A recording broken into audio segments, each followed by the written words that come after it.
One of the most asked questions I get is, my company is new to content marketing. We want to do it, but we don't know where to start. What do we do first? All right, so if you're new to content marketing and you're ready to jump in, the first thing you need to do is create a strategy. Even if it's a simple one, you have to create a strategy. Like I said in a post a while ago, make sure you write it down. Your strategy is really your roadmap to success. If you don't have it written down, you won't know where you're going. Don't begin creating content without a documented plan and simply start posting hoping something will stick. You're really just spitting at the wind at that point.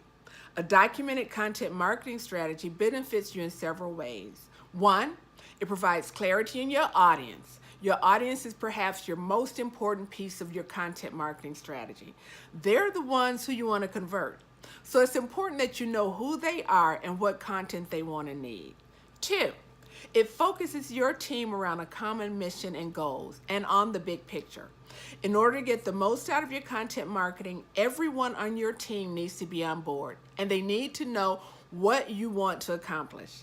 Having a documented content marketing strategy eliminates confusion about team members' responsibilities and it establishes accountability. It's easier to determine which types of content to develop. I've already told you how important it is to know who your audience is, so of course it's equally vital for you to know what types of content to create for them. All right, so what goes in your strategy, or what's it comprised of? Well, there are several questions that your strategy needs to answer. At a minimum, you have to answer these. One, what is our why, or what is our purpose? What's our reason for doing this? Is it brand awareness, increased sales, lead generation, or is it to be recognized as an industry thought leader? Whatever it is, that's your why. The next question is, what do you want to accomplish? What are your goals? If your purpose is to increase sales, then by how much? Or if you want to generate leads, how many? So do you see where I'm going?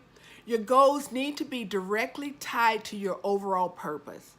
Then move on to the next question that you want to answer, which is, who are you educating or helping? This is your audience. Note the emphasis I place on helping rather than targeting them. You create a persona helping you define your audience because you have to know who you're creating content for so you can make sure it educates or helps them in some way. That's how you engage your audience. And then, what content can you create that will help them or educate them in a way in which no one else can? What information can you provide them that they can't get anywhere else? Or how can you provide information to them in ways no one else can? Then, how will you create the content? Will you use an in-house team or will you outsource it? So there are multiple ways your business can assemble its content creation force, and each one offers a distinct complement of pros, cons, and practical considerations. So to determine the best contributor model to work with and whether to decide whether to use it in combination with other approaches, you have to weigh several factors like the nature of your business, the competition your content will face, the level of expertise your content will require, and your team and the budget resources that you have. Then you have to determine where you'll publish, promote, and distribute your content. Will it be the company website and social media channels? And because those are standard promotion platforms. However, you should add in other channels like email marketing or external publishers in your industry.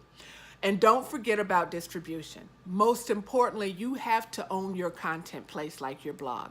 Other platforms like Facebook, Instagram, and LinkedIn are good, but they belong to someone else. You don't own them. You're really just living on someone else's real estate.